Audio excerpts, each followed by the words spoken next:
continuando con estas charlas que tenemos durante esta semana C, tenemos el placer de contar con la profesora Gabriela Chavarría Soleil. La profesora es de la Escuela de Biología, pero hace su investigación en el Centro de Investigaciones en Biología Celular y Molecular. Y el tema del que nos va a hablar es un tema sumamente interesante porque, bueno, ¿qué opinan los costarricenses y latinoamericanos acerca de la utilización de los datos genéticos para la investigación? Ese es un tema complejo, ¿verdad? Porque mucha gente no quiere que se sepa, porque, bueno, puede tener algunas implicaciones hasta inclusive para que no le den a uno un trabajo, por decir algo, ¿verdad? Y para otro montón de cosas. Entonces, excelente. Muchísimas gracias, doña Gabriela, por acompañarnos. No, muchas gracias a la decana de la facultad por la invitación. Entonces, sí, entonces, como ya se mencionó, este es un proyecto que está inscrito en el Centro de Investigación en Biología Celular y Molecular, pero en este caso no estamos trabajando con nada molecular, sino que es un estudio de percepción de las personas hacia un tema que tiene relevancia, naturalmente tiene relevancia para nuestra investigación en el CIBCM y en nuestros proyectos. Yo soy parte del grupo de neuropsiquiatría genética del CIBCM. En los últimos años se han generado una gran cantidad de datos genómicos porque cayeron drásticamente los precios de secuenciación masiva. Entonces, hoy en día se pueden secuenciar genomas completos de las personas a una fracción muy pequeña del costo de lo que era hace unos pocos años. Entonces, esto ha hecho que hay muchos datos disponibles. ¿En qué contextos se generan estos datos? Puede ser en proyectos de investigación, como los que tenemos nosotros, por ejemplo, ¿verdad? Digamos, el año pasado estuvimos reclutando para un proyecto de COVID prolongado, entonces personas en la universidad que hubieran tenido COVID hace 3 meses o más y preguntarles si tenían o no tenían síntomas 3 meses después de haber tenido COVID y les tomábamos una muestra de sangre para extraer ADN. Ese ADN se analiza, entonces ahí hay datos, ¿verdad? Datos de esas personas. Otro contexto son los biobancos, ¿verdad? Que son conjuntos de muestras biológicas asociadas con información. Hay uno muy famoso que es el Biobanco del Reino Unido, ¿verdad? En el cual se ha reclutado muchas personas. Se tienen información genética de ellos y se les da seguimiento en el tiempo con muchas imágenes, exámenes, etcétera, ¿verdad? En la práctica clínica, cada vez más y más, incluso en Costa Rica, se están generando datos genéticos. No es ya extraño que un médico diga, por ejemplo, le mande a personas con problemas de fertilidad, por ejemplo, una prueba de trombofilia, ¿verdad? Para estudiar las variantes genéticas de predisposición a tener trombos, digamos. Entonces, ese es otro contexto. Diagnóstico molecular, familias que tengan alguna enfermedad hereditaria en la que se quiera precisar cuál es la causa, entonces se puede hacer diagnóstico molecular. Y después existe toda esta área que es muy controversial, que es las pruebas directo al consumidor, en las cuales hay una empresa que me vende a analizarme mi ADN y me dice cuál es la dieta más apropiada para mí o de dónde viene mi ADN. Esas son muy populares, las pruebas de ancestría, ¿verdad? Tal porcentaje viene de europeo, tanto amerindio, tanto africano. Entonces, estos son diferentes contextos en los que se genera la información. ¿Y cuáles son los beneficios de que una persona, digamos, para nosotros como investigadores, ¿verdad? Nos interesa que las personas autoricen que usemos esos datos y que se aprovechen el máximo posible, ¿verdad? Entonces siempre es tratar de encontrar un equilibrio entre que no haya perjuicio para la persona y que haya beneficio desde el punto de vista de investigación. ¿Por qué hay beneficio? Porque se pueden, por ejemplo, cuando estos datos se comparten, se pueden alcanzar los tamaños de muestra necesarios para los estudios de asociación genética que se hacen hoy en día, que necesitan miles de personas. Entonces, en un estudio de asociación, por ejemplo, se buscan miles de personas con trastorno bipolar, miles de personas sin trastorno bipolar. Y se buscan las variantes que son más frecuentes en las personas con trastorno bipolar. Se necesitan miles de personas. Entonces, cuando una persona da permiso para compartir sus datos genéticos, esto puede ser de mucho beneficio. Además, se está aprovechando de esta manera información que previamente se generó y información que fue cara de generar, ¿verdad? Entonces, un aprovechamiento de recursos, el poder seguir utilizando esta información. Además de que desde nuestro punto de vista, cuando hay información que se comparte, ¿verdad? Existen ciertas bases de datos a las que uno puede acceder con información genética de otras personas, usualmente anonimizadas, digamos.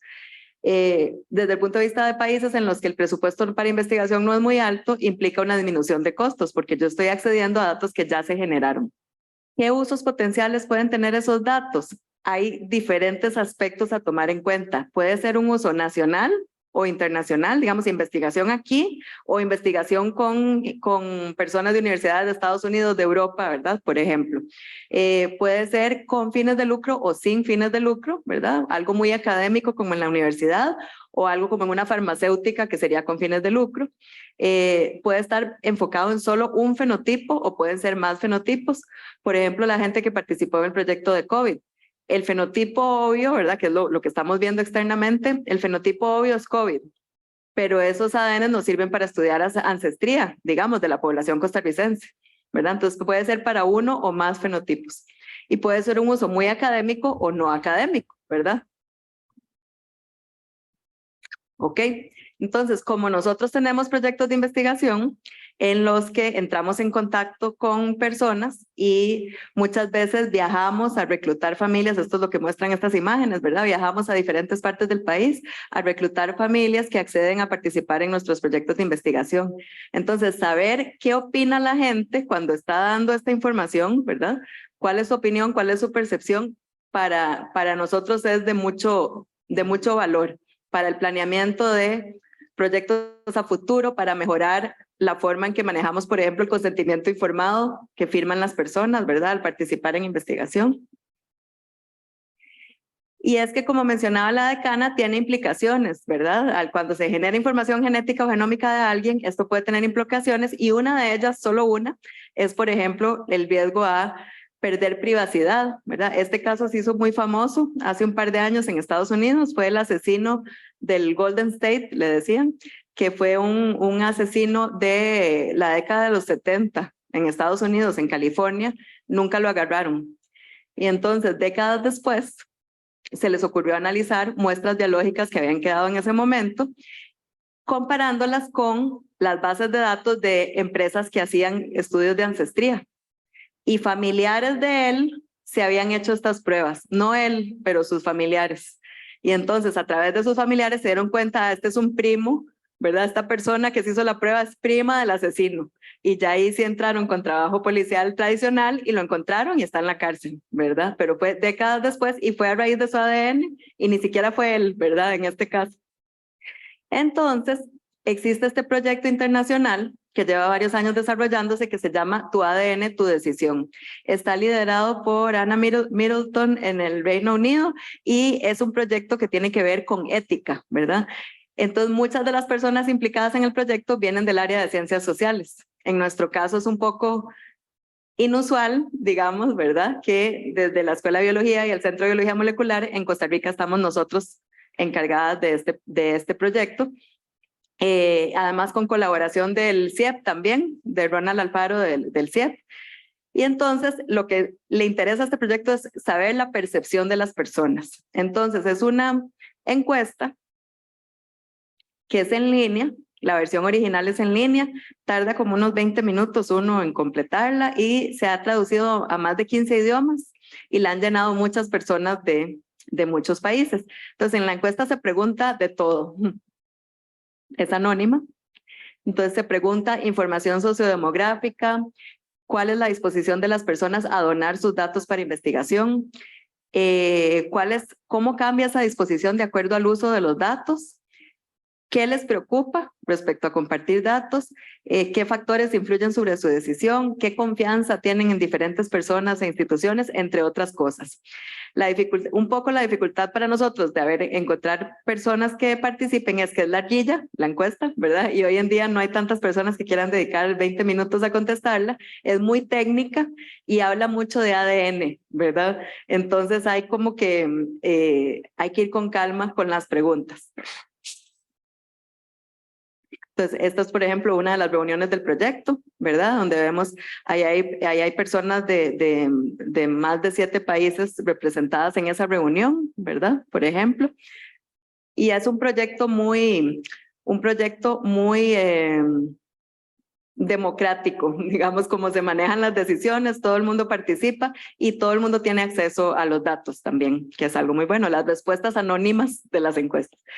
Entonces, hace unos años empezamos nosotros a anunciar que existía esta encuesta, que la contestaran, pero era más que nada en nuestras redes sociales. Entonces, de esa primera muestra piloto salió una pequeña publicación que incluyó a 224 personas, fue esa muestra piloto. Solo que esa muestra piloto estaba sesgadísima porque eran amigos y conocidos de nosotras, las personas investigadoras. Entonces estaba sesgadísima hacia estudios universitarios y doctorados y todo, ¿verdad? Pero bueno, daba una idea de las opiniones de las personas. Entonces nos hemos dedicado a mejorar esa muestra y entonces ahora tenemos una segunda fase con 450 personas, que son los resultados que les voy a enseñar hoy, que está muchísimo mejor, que hemos logrado con estrategias ahí mezcladas entre una campaña con WhatsApp ahí que no funcionó tan bien y la última fue utilizar los laboratorios del CIEP, del Centro de Investigación en Estudios Políticos y Estudios Políticos, que nos prestaron el laboratorio de las llamadas de las encuestas de política.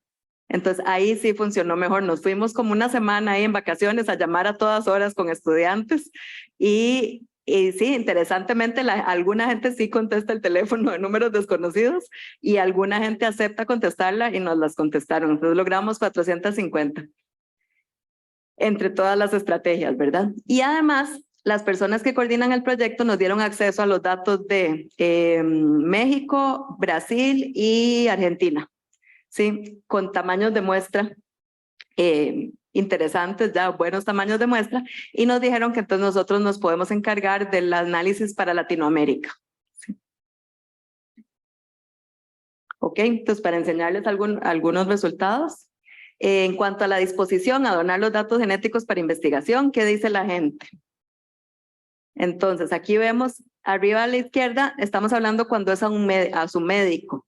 ¿Verdad? ¿Qué dice la pregunta a la persona es, ¿usted le daría su información genética a su médico para investigación?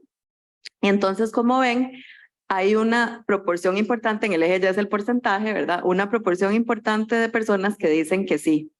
Y eso es similar en los diferentes países de Latinoamérica. Costa Rica es tal vez un poquito más alto, ¿verdad? Disposición a que el médico use mis datos genéticos. Y en la última columna estamos comparando con la muestra general de tu ADN, tu decisión.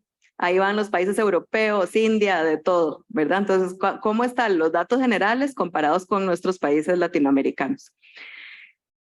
A la derecha, arriba, tenemos investigación sin fines de lucro, ¿verdad? Usted le daría sus datos a un investigador sin fines de lucro, que ese es el caso de nosotros en la universidad, digamos. Ahí estamos representados nuestros proyectos. Y entonces vemos que es bastante alta la disposición a donar los datos genéticos, ¿verdad?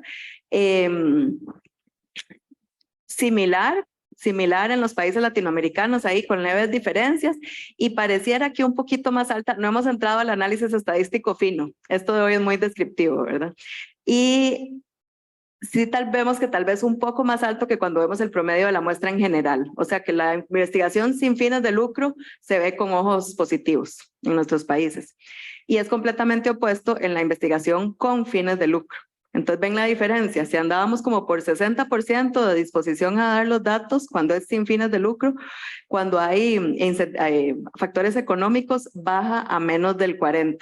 ¿Verdad? Y eso es bastante generalizado y esto es algo que ya se ha publicado, ¿verdad? Cuando una persona dice, deja que se use su información genética para algo, usualmente hay un objetivo altruista, ¿verdad? En nuestro caso de investigaciones es muy obvio porque son familias en las que hay trastornos psiquiátricos, por ejemplo, ¿verdad? Entonces es muy usual que las personas de la familia digan, claro, lo que sea necesario para que se comprendan mejor estos trastornos, ¿verdad? Entonces hay un objetivo altruista a la hora de dar su información y donde sienten que alguien va a lucrar con su información genética, entonces ya la disposición a donar baja.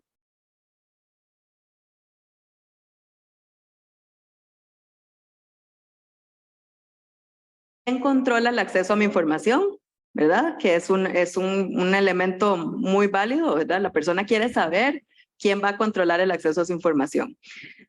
Además, si su información personal va a estar incluida o no, que eso es una pregunta importantísima, ¿verdad? Muchas veces estos proyectos se pueden trabajar de forma anonimizada, entonces yo no sé, en muchos de los proyectos en los que yo trabajo, yo no sé de quién viene esa información porque yo ya recibí la base de datos anonimizada, ¿verdad? Pero la persona quiere saber si va a ser así. Y después, ¿cómo recibiría ayuda si se pierde la privacidad de sus datos? ¿Cómo le ayudarían? ¿Verdad? Entonces son todas como consideraciones muy válidas a la hora de decidir si, ok, voy a dar mi información, sí o no. Y las menos mencionadas también es interesante porque, por ejemplo, una es cómo puedo recibir reconocimiento por mi contribución al conocimiento científico. Y entonces vemos que esta no les importa a las personas. Entonces nuevamente vemos que el objetivo es altruista, el beneficio personal no es algo que estén tomando en cuenta a la hora de decidir. Y la otra es si pueden participar en la gobernanza del acceso a los datos, no es muy mencionada, es de las menos mencionadas. O sea, la persona no quiere decidir cómo va a ser el acceso a sus datos, ni quiere recibir un reconocimiento, pero sí quiere saber qué se va a hacer con sus datos y cómo me ayudan si algo pasa. Y aquí me disculpo, me voy a pasar a esta primero. Y otra de las preguntas que hay es si dejaría a la persona que alguien más decida por ella en qué estudios e investigadores o investigadoras pueden usar su ADN e información genética. Entonces, dejarían a alguien más decidir como un comité de ética, que es muy usual, ¿verdad? Por ejemplo, tenemos el comité de ética en la universidad que muchas veces toma este tipo de decisiones. Y es interesante que de las personas que tenían, o sea, que estarían dispuestas a participar en esta investigación y tenían un punto de vista definido, estamos más o menos mitad de mitad con sí o no, ¿verdad? Sí, 36%, no 35%. O sea, casi la mitad de las personas dicen sí, un comité de ética podría decidir por mí, la otra mitad dice no. Y cuando uno le decía, entonces, ¿quién? Muchos decían nadie, solo yo. Otras personas decían mi mamá, mi pareja, ¿verdad? Mi abogado, pero sí es interesante que está tan dividido porque efectivamente el comité de ética está tomando estas decisiones muchas de las veces, ¿verdad? Hoy en día existe algo que se llama el consentimiento informado dinámico, que desde el punto de vista, digamos, filosófico es muy atractivo, pero la logística es complicada, que sería, por ejemplo, tener una aplicación y cada vez que se va a usar la información para algo, preguntarle a la persona. Bueno, ahora el proyecto es de ancestría. ¿Usted participaría, sí o no? Ahora el proyecto es de, ¿verdad?, riesgo cardiovascular en la población costarricense. ¿Usted participaría? Suena muy bien, ¿verdad?, desde el punto de vista de darle la posibilidad a la persona de decidir. La parte logística, desde el punto de vista de la investigación, es algo complicada, ¿verdad? ¿Ok? Y porque es muy importante también, y está de moda, el tema de la información genética de poblaciones latinoamericanas, porque somos un grupo completamente subrepresentado en las investigaciones. Esto es un monitor de diversidad en los estudios de asociación, los estudios masivos de asociación, y entonces, como pueden ver, prácticamente todo se ha hecho con muestra europea, y todo mundo que no es europeo está muy subrepresentado, ¿verdad? Porque, bueno, los de Estados Unidos también es ascendencia europea. Entonces, vean, por ejemplo, la población hispana o latina, 0.33% de las muestras de los estudios de asociación. Entonces, ahora está de moda, en estos estudios se puso de moda la diversidad. Entonces, los investigadores de países desarrollados andan buscando quién colabora con ellos y tiene muestras de poblaciones subrepresentadas para incluirlas en los análisis. Pero aunque se puso de moda, como que se puso de moda hablar de eso, pero no está pasando nada en mejorar este porcentaje en los últimos años, ¿verdad? Entonces hay también ideas de esfuerzos de unirse entre países latinoamericanos para tratar de cambiar esto un poco. Y después también todo esto es relevante porque hay unos primeros intentos de discutir cuáles serían las perspectivas para un biobanco en Costa Rica. En realidad, Costa Rica tiene ciertas condiciones que la harían ideal para un biobanco, ¿verdad? La principal es la caja, ¿verdad? Que entonces que la mayoría de la gente en Costa Rica tiene, o sea, están dentro del sistema de salud de la caja, están incluidos en el EDUS, entonces uno tendría acceso a una información fenotípica que está ya digitalizada, digamos, información fenotípica, y se les podría dar seguimiento a través de visitas a su EVAIS, por ejemplo, ¿verdad? Entonces entran dentro del biobanco Tico y queremos tomarles placas de tórax una vez al año a estas personas así regularmente. Entonces estarían reclutadas en el proyecto y se les daría un seguimiento un poco más intensivo que a cualquier persona, se tendría acceso a la información. ¿Qué es el problema? Digamos, bueno, muchos retos, más que problemas. Almacenamiento de las muestras es uno, se ocupan supercongeladores, ¿verdad? Que habría que tener, y después la parte computacional, el almacenamiento de los datos es algo que se vuelve muy complejo y muy difícil de realizar para muchos países sin tener un buen financiamiento para esto, ¿verdad? Pero hay ideas de empezar como con un piloto, con un cierto número pequeño de personas, de si un biobanco en Costa Rica podría funcionar, y para esto es muy relevante la opinión de las personas porque tendrían que consentir a que su información anónima esté ahí disponible para que otros investigadores la usen, ¿verdad? Casi siempre el biobanco no se maneja pública la información, se solicita acceso, ¿verdad? Entonces el investigador o investigadora escribe al biobanco y dice, yo quisiera ver los resultados genéticos junto con la información de colesterol en sangre. Entonces le dicen sí o no y le pasan la información, ¿verdad? Sería la opción de tener algo así en Costa Rica. Y con esto termino. Muchas gracias. Este proyecto también tiene, que ahí no lo incluye, ¿verdad? Pero tiene el financiamiento de la Vicerrectoría de Investigación. Gracias. Muchísimas gracias. ¿Preguntas?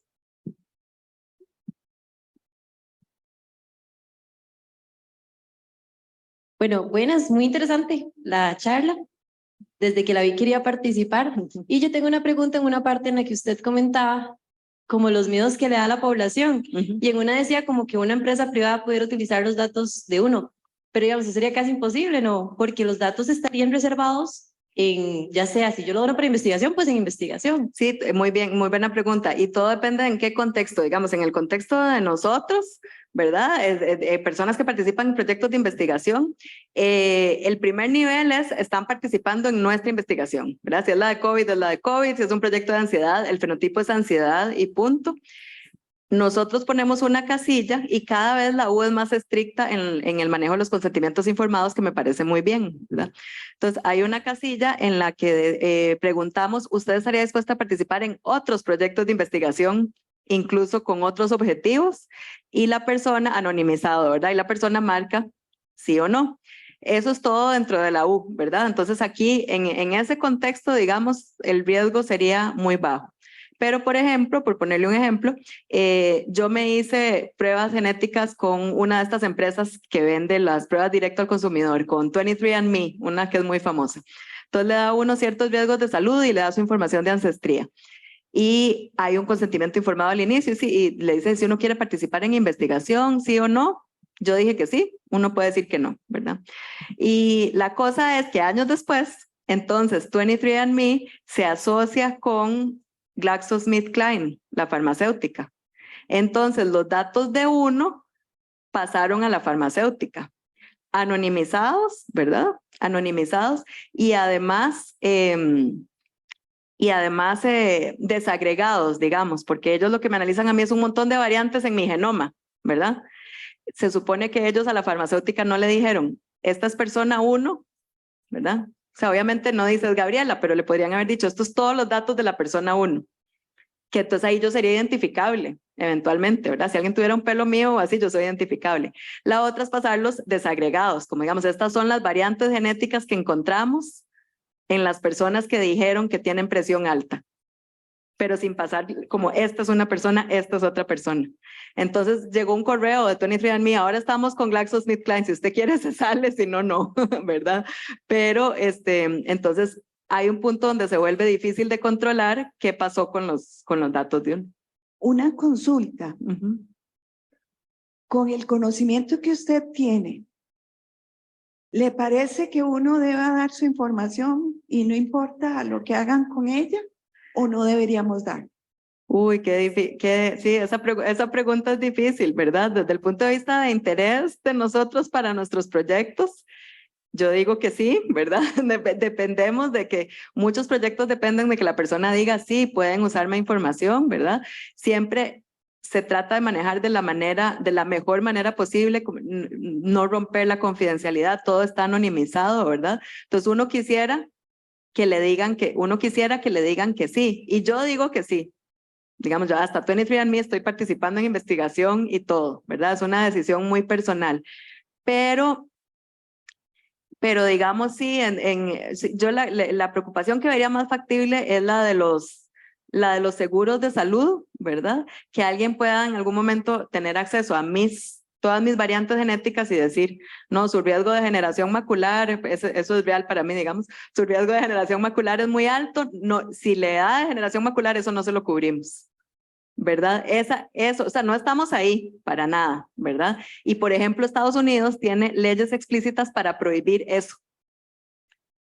Ese es otro tema, ¿verdad? Aquí todavía no tenemos leyes para este tipo de cosas, ¿verdad? Que ahí irán llegando poco a poco.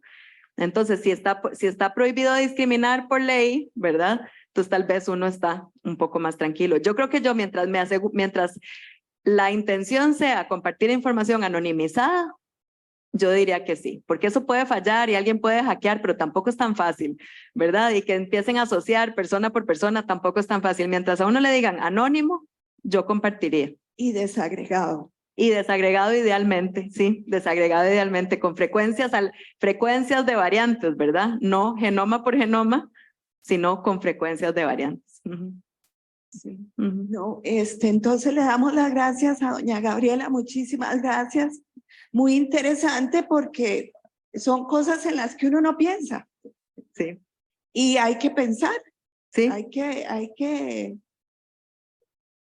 tomar una decisión con respecto a qué hacemos. Sí. Sí, en Costa Rica se ha caracterizado porque las personas tienen alta disposición a participar, sobre todo cuando son familias, ¿verdad? Pero sí. Sí, hay que pensarlo muy bien. Sí. Entonces, bueno, ya sabemos algo, que sea anonimizado. Ajá. Y que además esté desagregado, si no, no. Yo creo que ese es mi aprendizaje de hoy. Muchísimas gracias. Bueno, no, muchas gracias por la invitación. Buenas tardes. Muchas gracias.